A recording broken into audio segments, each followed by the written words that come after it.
ইসলাম বিজয়ী হবে আপনি যদি ইসলামের সাথে থাকেন। আপনি দরিদ্র হলেও আপনি বিজয়ী হবেন, ধনী হলেও বিজয়ী হবেন, সম্পদশালী হলেও বিজয়ী হবেন, দুর্বল হলেও বিজয়ী হবেন, সচ্ছল হলেও বিজয়ী হবেন, অসচ্ছল হলেও বিজয়ী হবেন।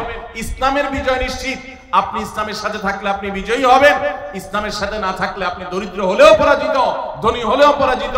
কারণ ইসলাম পরাজিত হতে আসেনি, ইসলাম জিততে এসেছে, জিতেছে এবং জিতবে কিয়ামত পর্যন্ত। নবী রাসূলদের আদর্শই ঠিক ছিল, তাদের বিপরীত যারা ছিলেন, তাদের বিরুদ্ধে যারা ছিলেন, তাদের আদর্শ হারিয়ে গেছে। অতএব যারা আপনারা শ্রমিক আছেন, হীনমন্যতায় ভুগবেন না।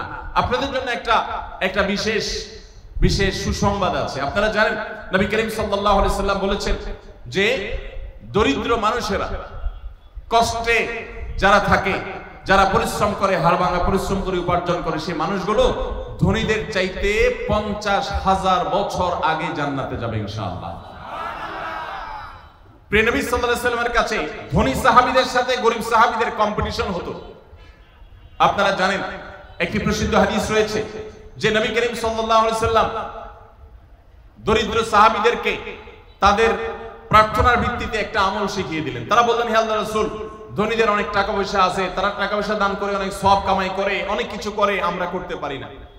তো আমাদেরকে এমন একটা আমল শিখিয়ে দেন যে আমল করলে আমরা তাদেরকে টেক্কা দিতে পারবো, তাদের সাথে আমরা প্রতিযোগিতা টিকে থাকতে পারবো। আমাদের তো টাকা পয়সা দিয়ে সওয়াব কামাই করার রাস্তা নেই, তো শুধু নিজের শরীরের আমল ইবাদত দিয়ে আমরা করতে পারি। এমন একটা আমল দেন যে তারা টাকায় কামাই করে যে পরিমাণ সওয়াব কামাই করে, আমরা ওই আমল করে সেই সওয়াব কামাই করতে পারবো। নবী সাল্লাল্লাহু আলাইহি ওয়াসাল্লাম তাদেরকে শিখিয়ে দিলেন। শিখিয়ে দেওয়ার খুব অল্প সময়ের মধ্যে সাহাবীদের মধ্যে কল্যাণকামিতা ছিল, ধনী থাকুক গরিব থাকুক সবাই। এবার ধনী সাহাবীরা ওই আমলটার খবর জেনে গেলেন, অর্থাৎ সংবাদ লিক হয়ে গেছে। লিক হয়ে যাওয়ার পর এবার ধনী সাহাবীরাও ওই আমল করা শুরু করলেন। এবার গরিব সাহাবীরা বললেন, ইয়া রাসূলুল্লাহ, আমরা তো তাদের সাথে কম্পিটিশনে টিকে থাকতে পারি না দেখে আমল চাইলাম, এখন তারা তো টাকা পয়সা দিয়ে সওয়াব কামাই করতে পারে, আবার যেটা আমাদেরকে শিখিয়ে দিয়েছেন এটাও করা ধরছে, আমরা এখন কি করব? নবী করিম সাল্লাল্লাহু আলাইহি ওয়াসাল্লাম তখন হেসে দিলেন এবং সাহাবীদেরকে বললেন, দেখো, আল্লাহর করুণা যদি কারোর প্রতি হয় তাহলে সেক্ষেত্রে তুমি হিংসা করার তো প্রয়োজনই নেই, প্রশ্নই ওঠে না, তুমি সেটাকে ঠেকাবার কোনো সুযোগ নেই। আল্লাহ যাকে তৌফিক দিয়েছেন সে নিশ্চয়ই অগ্রগামী থাকবে। তাহলে ধনী হয়েও কেউ অনেক অগ্রসর হয়ে যেতে পারে, গরিব হয়ে অগ্রসর হয়ে যেতে পারে। খোলাসা কথা হলো যে আপনি কোন পেশার মানুষ এটা বিবেচ্য বিষয় নয়, আপনি হালাল উপার্জন করছেন কিনা, আপনি ভালো কাজ করছেন কিনা, এটা হলো বিবেচ্য বিষয়। বিশেষ করে আমাদের শ্রমিক ভাইদের উদ্দেশ্যে আমি আজকে 3টি পরামর্শ দিয়ে 3টি আপনাদের প্রতি আমার বিনীত আহ্বান রেখে আমি এই বিষয়ে আলোচনা ক্লোজ করতে চাই। প্রথম কথা হলো, আপনি নির্মাণ শ্রমিক হন কিংবা অন্য কোনো শ্রমিক, যেই পেশায় আপনি কাজ করেন না কেন, 5 ওয়াক্ত নামাজ এবং রমজানের রোজা কখনো ছাড়বেন না, কখনো না। 5 ওয়াক্ত নামাজ পড়া আপনাদের জন্য কিছুটা কষ্টের, বিশেষ করে রমজানের রোজা রাখা কখনো কখনো আপনাদের জন্য বেশি কষ্টের হয়, কারণ অনেক সময় প্রচন্ড গরমের মধ্যে আপনাদেরকে রোজা রাখতে হয়, যেটা খুব চ্যালেঞ্জিং ব্যাপার। কিভাবে আপনি রোজা রাখবেন? তুলনামূলকভাবে নামাজ পড়াটা সহজ, ওয়াক্ত হয়ে গেছে, আপনি তো এমনিতেই একটি বিরতি দিতে হয়, আপনি টানা হাড়ভাঙা পরিশ্রম করতে পারেন না। আপনি যদি জোহরের নামাজের সময় বিরতি দেন এবং বিরতি দিয়ে যদি আপনি নামাজটা পড়ে ফেলেন, একই সঙ্গে আপনার রেস্ট হবে, আবার আপনার নামাজটাও হয়ে যাবে, এবং ওযুর মাধ্যমে আপনার যে ফ্রেশনেস হবে, আপনার ভেতরে যে ভালো লাগা কাজ করবে, ক্লান্তি দূর হবে শীতল পানি দিয়ে ওযু করার মাধ্যমে, এটা আপনি অন্য কোথাও অন্য কোনো উপায় আপনি পাবেন না। অতএব শ্রমিক ভাইদেরকে আমি বলতে চাই, জীবন যাক, যত কষ্ট হোক, নামাজ কোনো অবস্থাতে ছাড়া যাবে না। সময় হবে নামাজটা পড়ে নেবেন। খুব বেশি নফল নামাজ পড়ার দরকার নেই, ফরজ আর সুন্নাতে মুআক্কাদাগুলো পড়ে ফেলেন, বাস পড়ে বের হয়ে যান এবং কাজে চলে যান।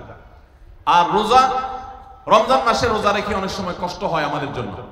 রোজা রেখে যদি আপনার পরিশ্রম করতে কষ্ট হয়, তাহলে আমি বলবো যে প্রয়োজনে আপনি হাফ ডিউটি করেন, প্রয়োজনে আপনি ডিউটি কমিয়ে আনেন, প্রয়োজনে রমজান মাসে আপনি ডিউটি না করে 11 মাসের জমানো টাকা দিয়ে আপনি চলেন, কিন্তু রোজা আপনাকে রাখতে হবে, ফরজ রোজা, মাফ নাই। কিভাবে করবেন আপনাকে বুদ্ধি বের করতে হবে।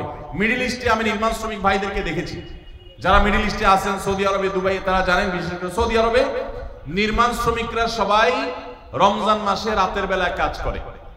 লাইট জ্বালিয়ে রাতের বেলা কাজ করে, দিনের বেলা তারা রেস্ট করে, কারণ এত বেশি গরম সেখানে থাকে। এই গরমের তীব্রতায় রোজা রেখে কাজ করা কোনোভাবে সম্ভব হয় না। এই জন্য তারা রাতের বেলা লাইট জ্বালিয়ে কাজ করেন এবং দিনের বেলা রেস্ট করেন। তো এক কথায় নামাজ এবং রোজা আপনাকে রাখতে হবে। কিভাবে রাখবেন বুদ্ধি আপনাকে বের করতে হবে। তাহলে প্রথম হলো নামাজ রোজা করবেন, দ্বিতীয় হলো হালাল উপার্জন করবেন, কাজে ফাঁকি দিবেন না। আপনাদের জন্য জান্নাতে যাওয়া যত সহজ, অনেক বড় বড় পেশাজীবীদের জন্য, অনেক বড় বড় আলেম এবং হুজুরদের জন্য জান্নাতে যাওয়া এত সহজ নয়। কারণ হারামের যে বড় বড় আইটেম গুলো আছে, হারামের যে বড় বড় বিষয়গুলো আছে, সেগুলো থেকে আপনারা এমনিতেই পবিত্র থাকেন আলহামদুলিল্লাহ। শুধুমাত্র এই মৌলিক বিষয়গুলো লক্ষ্য রাখলে ইনশাআল্লাহ আপনাদের জন্য জান্নাতে যাওয়া সহজ হবে। আপনি যখন কাজ করেন ফাঁকি দিবেন না, কোন প্রকার দুই নাম্বারই করবেন না, কোন জিনিস অন্যায় ভাবে না বলে কারোর অগোচরে সেটা বিক্রি করবেন না, এমন কোন উপায় উপার্জন করবেন না যেটা হারাম। বাস এটুকু যদি আপনি একটু লক্ষ্য রাখতে পারেন তাহলে আপনার জান্নাতের পথ একেবারেই সুগম। আর তৃতীয় এবং শেষ পয়েন্টে যেটি বলতে চাই তা হলো নিজের স্ত্রী সহ অধীনস্থদের সাথে সদ্ব্যবহার করবেন। বিশেষ করে যারা হাড়ভাঙা পরিশ্রম করেন, কষ্ট করেন, আমার রিকশালা ভাইরা আছেন, বিভিন্ন পেশা মানুষেরা আছেন, কষ্টের চোটে তাদের মাথা অনেক বেশি হট থাকে, গরম থাকে, মেজাজ অনেক খিটখিটে থাকে। দেখা যায় যে একটু কিছু হলেই অনেক সময় মুখ খারাপ করে ফেলেন, গালিগালাজ করে ফেলেন, আচরণ খারাপ করে ফেলেন। নিজেকে যদি একটু নিয়ন্ত্রণ করতে পারেন, মুসলমানিত্বের পরিচয় দিতে পারেন মেজাজ গরম হওয়ার সময়, জান্নাতে যাওয়া ইনশাআল্লাহ অনেক সহজ। অতএব আমি আপনাদেরকে বলতে চাই, প্রথমত নামাজ রোজা কখনো ছাড়বেন না যত কষ্ট হোক।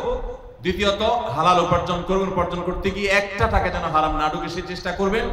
তৃতীয়ত হলো পরিবার, সহকর্মী এবং সমস্ত স্তরের মানুষের সাথে সদাচরণ করবেন, মুখ খারাপ করবেন না, গালিগালাজ করবেন না, মেজাজ হারাবেন না, ধৈর্য ধারণ করবেন। এই তিনটি কাজ যদি করতে পারেন ইনশাআল্লাহ জান্নাতে যাওয়ার পথ অনেক বেশি সুগম হবে।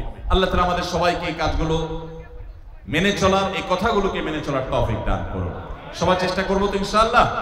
জাযাকুমুল্লাহ খাইর, জাযাকুমুল্লাহ খাইর। আমি শুধুমাত্র নির্মাণ শ্রমিক ভাইদের উদ্দেশ্যে, যাদের উদ্যোগে আয়োজিত আজকের মাহফিল, তাদের উদ্দেশ্যে এই কথাগুলো বলার চেষ্টা করেছি, কিন্তু এই কথাগুলো আমাদের অন্যদের জন্য প্রযোজ্য হবে। আমরা চেষ্টা করবো ইনশাআল্লাহ আমল করার। আমি যে আলোচনা করতে চাই যে বিষয়ে, সেটি হলো একটি বিশেষ ক্রাইসিস, একটি বিশেষ সমস্যা, একটা সংকট, সমস্যা না বলে আমরা বলতে পারি সংকট আমাদের সমাজে বিরাজমান। সেটা হলো আমাদের মুসলমানদের একটা বড় সুখের জায়গা ছিল, একটা তৃপ্তির জায়গা ছিল যে আমাদের সাংসারিক জীবন, আমাদের দাম্পত্য ব্যবস্থা এবং পারিবারিক ব্যবস্থাপনা পৃথিবীর যে কোনো সভ্যতার, যে কোনো ধর্মের, যে কোনো কালচারের মানুষের চাইতে আমাদের ভালো ছিল। আলহামদুলিল্লাহ এখনো পর্যন্ত আমাদের পারিবারিক ব্যবস্থাপনা পৃথিবীর অনেক মানুষের চাইতে ভালো।